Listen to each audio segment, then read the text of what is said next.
Hey guys, so I thought I would talk a little bit about things that you can do to stop ruminating or to feel better in the moment. So, as someone who ruminates a lot, I have tried various things and I compiled a list basically of things that might make you feel better if you engage in these activities, if you're feeling in a rut or if you're feeling sort of just negative, you're feeling sad or you're ruminating a lot, some of these things can really help.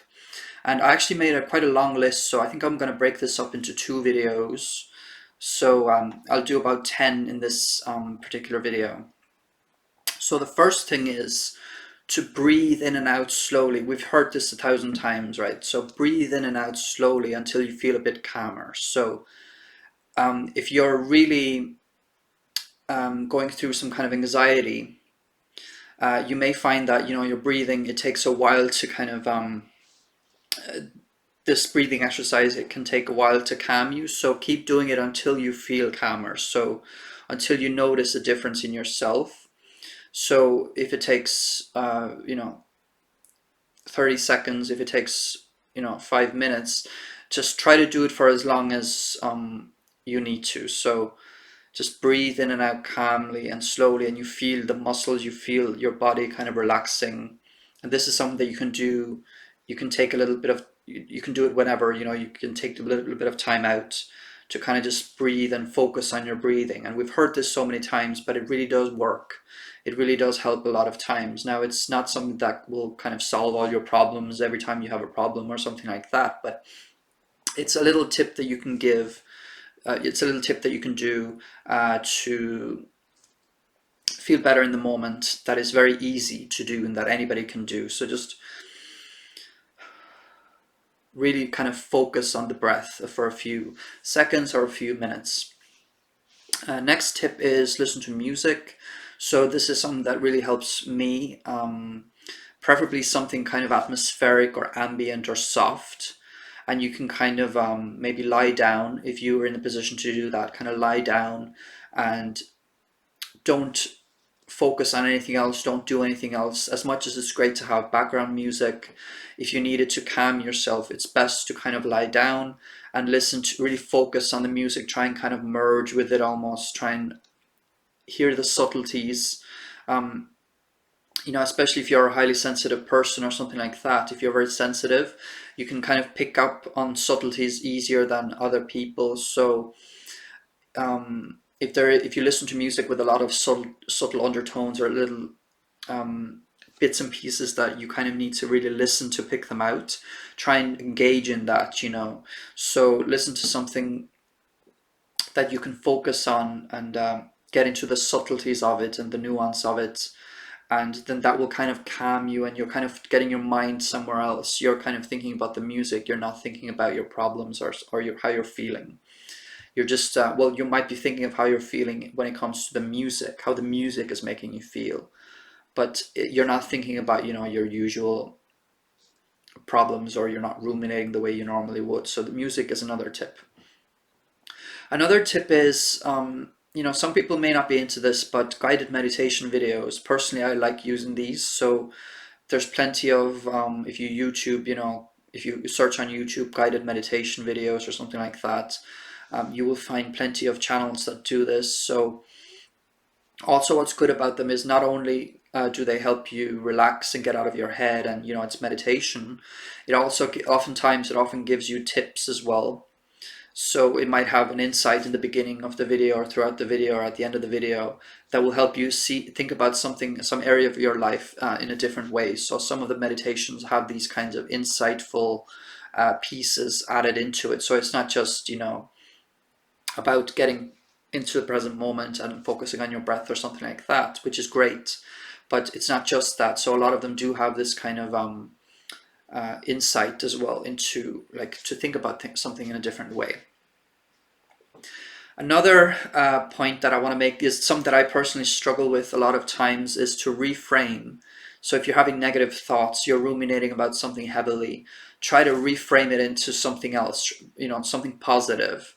Try to see it in a different way. Like, how would another person think about this? Maybe another person with this problem would think about it this way. So why do I have to think of it in this negative way? You know, try to almost be another person, if that makes sense. Like try to think, how would another person think about this?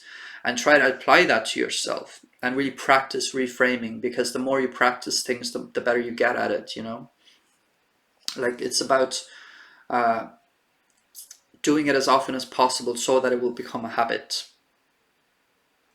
My next point is to try to imagine yourself from the outside and try to kind of detach from the problem, detach from yourself almost, and think like, well, what would you say to this person if you were a friend looking at you? You know, what would you say what would I say to me? And try to detach almost from your problem and your thoughts, essentially. Like you know, you are not your thoughts. So try to detach and think, well, if somebody was to look at me from the outside, what would they say? And what would I say to me in this situation? How would I advise myself? And my next point is very much related to this, is this idea of like trying to parent yourself. So tell yourself what you would like somebody to say to you, like a parent or a friend. Be that person for yourself. So if you're not in a position right now to talk to a close friend, for example, then be that close friend for yourself. And like what do I want somebody to say to me? And realize that like actually you are the person that you always have with you. So say to yourself what you want other people to say to you, and be that person for yourself first and foremost, because you have to rely on yourself first and foremost, really. So say to yourself what you want others to say to you, and that can kind of help. It gives some kind of emotional comfort. If you need to be comforted, sometimes you have to comfort yourself. It's about self-regulation and emotional, self-regulation, emotional self-regulation.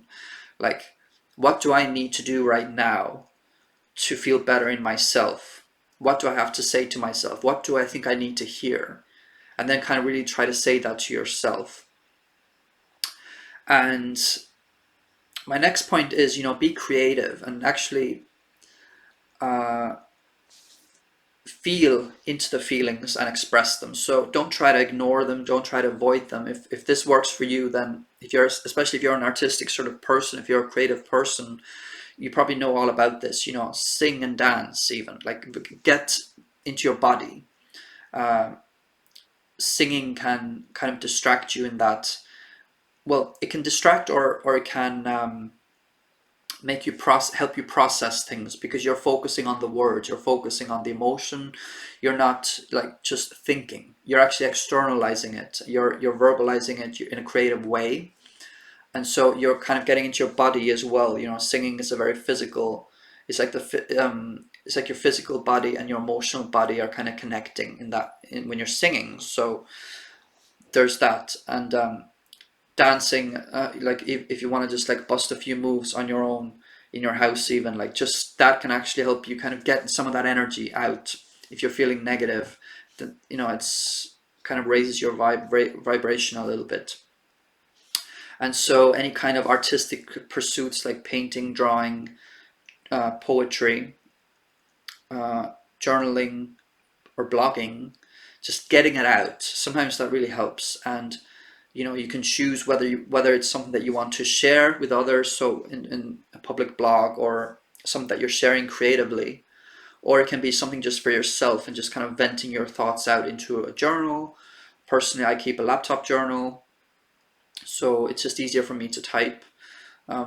So keeping a laptop journal can allow me to get my thoughts and feelings out, and kind of just anything goes, and I'm processing as I'm doing it, and I'm starting to think about things in a different way as I'm doing it. So I start from one place. I start maybe in a sad mood when I'm writing, and then by the end I'm in a different place emotionally, and this, like, that writing helped me process and helped me come out the other end. And I'm going to do just one more point in this video, because I don't want to overwhelm people with all these points. So hopefully you'll find something that works for you in this video. A reminder maybe of, maybe I should do that more, or next time I'm feeling sad, I'm really going to try, or next time I'm ruminating, I'm really going to try this one point. So my last point is, if you're feeling particularly low and you have also low energy in that moment, then take a nap. That can actually, especially if you didn't get a lot of sleep the night before, that can actually help you to just, you wake up a bit more refreshed. If you haven't slept, if you're low energy, and that makes you moody or makes you ruminate, makes you kind of just low vibrations, just try to take a nap, and hopefully you'll wake up and you'll feel a little bit more refreshed. Life isn't static, so we don't stay in the same kind of mood. So sometimes we have to regulate. We have to regulate our moods, and napping can be a great way to do that. It's like you're coming out the other end, almost like you're napping, then you're waking up and you feel different. You feel refreshed. It's like you're a different person almost. Sometimes, like sometimes I would wake up from a nap and it's just immensely refreshing, and I feel like, okay, I needed to do that now for my mood to shift, or to kind of to go away from this reality almost for a little while, and then wake up and now I'm ready to face the rest of my day in a more positive way. So those are my points for this video. I'm going to follow this up soon with part 2 of things you can do to stop ruminating or to feel better in yourself. Whatever works for you is what works best for anybody. Like, sometimes we need to process. Sometimes we need to feel the feelings and express them and really own them. Like, if you're an artist or you have some kind of creative or artistic pursuit, sometimes it's best to actually feel it intensely and go into it, and then that will kind of transform.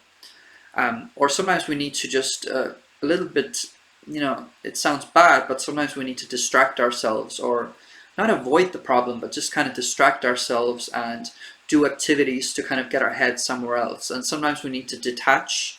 So these points that I'm making, there's a lot of different ways of feeling better in yourself, whether it is some activities that are more distracting, some activities that are more the opposite, which is really feeling the emotion and getting it out on a piece of paper, or in a painting, or singing or dancing or something like that. So there's a lot of different ways of doing these things, and so whatever works for you, whether you need to process, whether you need to get your mind elsewhere, or whether you need to actually go deep into the problem and solve it that way, whatever works for you, you'll probably recognize a difference. Like, whatever works for you, you'll know what is right for you. So I'm going to follow this up with a part 2, and thanks for watching. And if you like this video, please leave a thumbs up and subscribe if you want to hear more from me, and comment if you want to let me know how any of these points help you. And thanks for watching.